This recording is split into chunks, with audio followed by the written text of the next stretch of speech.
তো ভাই এই কবরস্থানে মোটামুটি ৩-৪ টলি ডালপালা হবে। তো আমরা পরপর আমরা ওই ডালপালাগুলো নিয়ে সামনে ওই গ্রামের মাদ্রাসায় গিয়ে দিয়ে আসবো। আগেই বলেছি যে ওই গ্রামের মাদ্রাসায় একটা বড় জলসা আছে।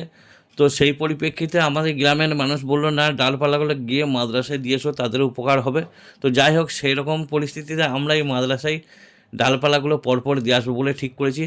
এইদিকে ডালপালা লোড করতে গিয়ে আমাদের বড় ভাই এই ঝোনের ভেতরে ঢুকে গেছে, দিয়ে আর বেরোতে পারছে না। এত উঁচু করে ডালপালাগুলো ছিল ভাই, যে ওইখানে ঢুকে আর বেরোবার ক্ষমতা নেই, যে কোনো রকম টেনে হিঁচড়ে বার করলাম ভাই ওকে। তো এইদিকে দড়ি দড়া বাঁধা চলছে।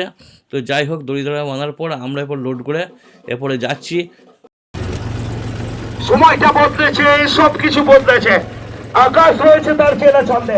এইটা আকাশের সব থেকে পছন্দের ফরম্যাট। রাস্তাকে তার পার্টনার হিসাবে রাহুল রয়েছে তাকে যোগ্য সঙ্গ দেওয়ার জন্য। তো দেখতে পাচ্ছেন পাশের গ্রামে চলছে একটা ক্রিকেট খেলা। তো সেখানে ওই দাদা বলছে যে সময়টা বদলাইছে। তো সত্যি সময়টাও বদলাইছে, সময়ের সাথে সাথে মানুষগুলোও বদলাইছে, এটাও ব্যাপার। তো যাই হোক, খেলাধুলার ওইটা একটা কথোপকথন। তাই এখানে বহুত পরিচিত মানুষের সঙ্গে আমাদের দেখা হয়ে গেল। তো এই দেখতে দেখতে আমরা চলে গেলাম একদম মাদ্রাসার দিকে। তো মাদ্রাসা এখানে খালি করব। তো মাদ্রাসার কর্তৃপক্ষ এসে আমাদের নির্দিষ্ট একটা জায়গা দেখিয়ে দিল যে এখানে তোমরা খালি করো।